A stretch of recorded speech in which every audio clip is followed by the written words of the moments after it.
بسم اللہ الرحمن الرحیم۔ شروع اللہ کے نام سے جو بڑا مہربان اور نہایت رحم کرنے والا ہے۔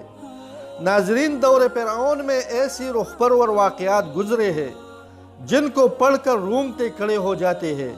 آج ہم آپ کو اس ویڈیو میں ایک دلچسپ اور ایمان افروز واقعے کی تفصیل بتائیں گے۔ ناظرین، فرعون نے اپنے اہل خانہ کے لیے ایک مشاطہ رکھی ہوئی تھی۔ مشاطہ اس لڑکی کو کہتے ہیں جو بالوں میں کنگھی کرے اور ان کو بنائے سنوارے۔ مشاطہ کو آج کل کے دور میں بیوٹی پارلر بھی کہا جا سکتا ہے۔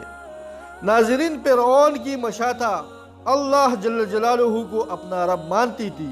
معراج کے موقع پر آپ صلی اللہ علیہ وآلہ وسلم نے ایک خوشگوار مہک محسوس کی۔ آپ صلی اللہ علیہ وآلہ وسلم نے جبریل امین سے دریافت کیا، اے جبریل، یہ کیسی مہک ہے؟ حضرت جبریل علیہ السلام نے آپ صلی اللہ علیہ وآلہ وسلم کو بتایا کہ یہ فرعون کی بیوی اور اس کے خاندان کو کنگھی کرنے والی مشاطہ اور اس کی اولاد کی خوشبو ہے۔ آپ صلی اللہ علیہ وآلہ وسلم نے پوچھا، اس عورت کا کیا قصہ ہے؟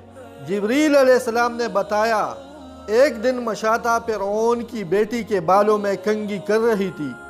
اچانک اس کے ہاتھ سے کنگھی چھوٹ کر گر پڑی اور مشاطہ نے کہا کہ بسم اللہ۔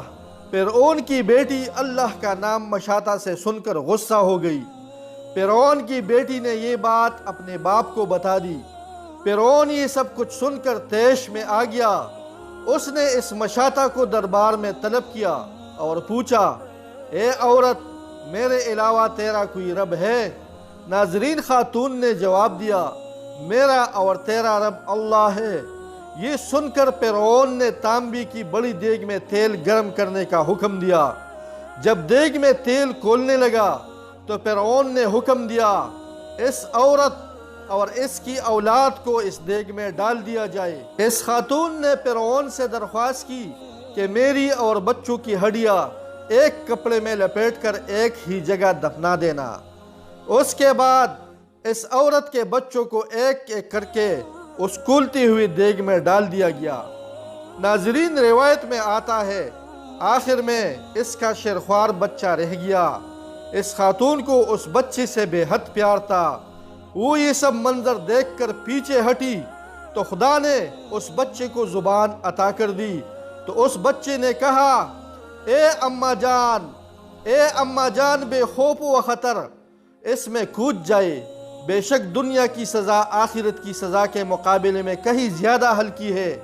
چنانچہ وہ خاتون اس کھولتی ہوئی دیگ میں کود گئی۔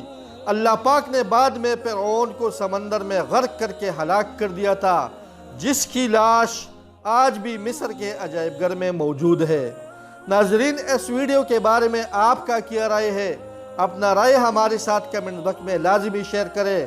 اگر چینل سبسکرائب نہیں کیا ہے تو مہربانی کر کے چینل کو سبسکرائب کریں اور بیل آئیکن لازمی پریس کریں تاکہ آپ کو نئی اپڈیٹ بروقت ملتی رہے۔ اپنے اور اپنے ارد گرد کے لوگوں کا خاص خیال رکھیے۔ السلام علیکم۔